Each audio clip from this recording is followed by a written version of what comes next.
Severance Season 2, Episode 7 is almost here. Let's go through some theories, what happened in the last episode, and what we could see in Season 2, Episode 7, which is titled Chikai Bardo. Chikai Bardo. I hope I'm pronouncing that right. So before we get into it, hit that subscribe button and notification bell. We are trying to get to 40,000 subscribers. We talk Severance weekly. We talk the White Lotus as well as Yellow Jackets. We just put a Yellow Jackets theory video, so go check that out if you're into that. But let's get into what is coming here. So the episode synopsis reads, the origins of an old romance intersect with a deadly present threat. So in the previous episode, we already saw that Mark is really trying to get this reintegration happening between him and his innie. And it seems that it's working because innie Mark is sort of starting to have outie Mark's memories and vice versa. Now, Mark kind of wants to put a little bit of a pause on here because he's not feeling too well, but he quickly realizes that he has to hurry up because he kind of figures Lumon is onto him when he gets a surprise visit from Helena,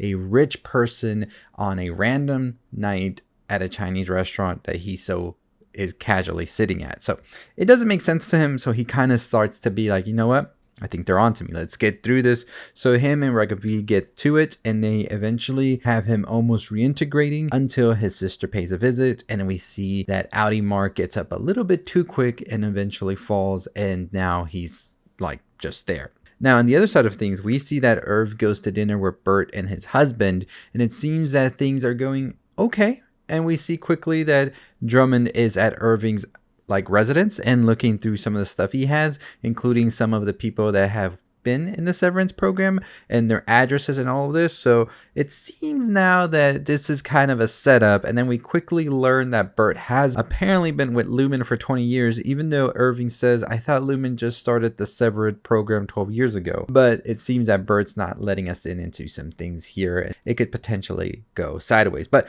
I think one of the things that we're going to really focus on episode 7 is going to be on Gemma. Some theories have been developing because of the synopsis, right? The origins of an old romance intersect with a deadly present threat. And of course, that old romance is probably Gemma and Mark. And it is going to be Lumon that is a threat, of course, because we still don't know what Lumon wants with Cold Harbor, with Gemma, with Mark. Why are they so important? And one of the biggest mysteries we have throughout all of Severance is what happened to Miss Casey, Gemma. How did she die?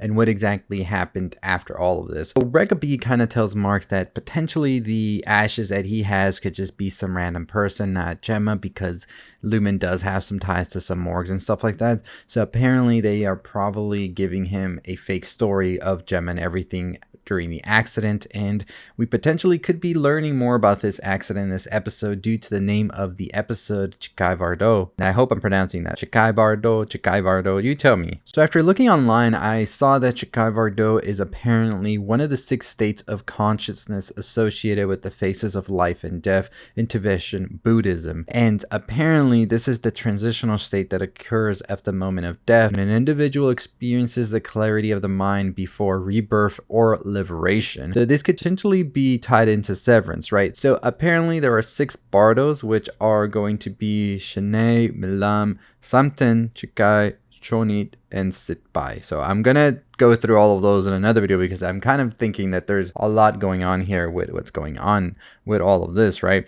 So this apparently is the Bardo of death, which is experienced immediately after physically dying when the consciousness separates from the body. So this potentially could be linked to Gemma, right? Because if there really was an accident, which I think there had to be an accident, right? There's just no way Mark would be able to see all of that and it didn't happen unless it was implanted in his mind, which is another theory I always had. Did Lumon implant the accident between Gemma and Mark into Mark's brain and thus made him believe it? But I just don't know how that would be, because apparently Mark did get severed after the accident because of everything that happened. But it could get more convoluted, much deeper than that. We never know. But that's just one of the thoughts I had when I first heard about this theory. But it could definitely go also for Mark, who is about to be reincarnated, it seems, because it seems that Mark has potentially died. This Mark that we know in Severance is gone, and we could see the Mark that has been reintegrated with his innie and the outie together. They are going to become new, a rebirth of sorts, right? And that could potentially be the name of the title of the episode. But we definitely do only have 3 episodes left, well, after the 7th, so 4 episodes total, and we were supposed to start getting more of Gemma's backstory as it was seen in the trailer or teaser for the whole season. So I think this season's going to be really important for that aspect where we see Gemma and everything that's happened to her. And I think that's part of the process for Mark to sort of come back into his own in this next episode. I feel like this episode is going to be more of a solo Mark episode where we really see his memories with Gemma and all of that come back to him before we eventually see the new Mark, right? The Mark we've never known, because this is going to be the Mark that has both the innie and the outie and all of that together, and potentially could lead to him really figuring out what's happening at Lumon. Old Harbor is like 15% away, so we definitely are going to get the answers to that this season, I believe.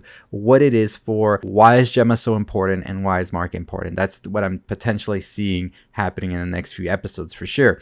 Now with Bert, we have to realize that Bert is indeed a mole in my opinion. He is still working for Lumon. I think that they kind of separated Irving and Bert because Irving's outie had been sort of plotting or trying to figure out what that elevator is for, and I think that they realized this and potentially saw it more of a way to sort of like ostracize him even more. And I think that's why Bert invited, of course, Irving to dinner, because he wanted to sort of get him out of the house so Lumon could in fact go in there and like snoop around, because Irving's kind of a recluse, so he was just going to be at his house, but Lumon needs to find out what Irving knows. So this is really sad for Irving, honestly, but I think Irving's just starting to catch on, especially with the slips from Fields and all of that during the dinner. So I think in this next episode, we're potentially going to have a contained episode with just Mark and his memories and everything coming back to him, learning more about Gemma and all of this.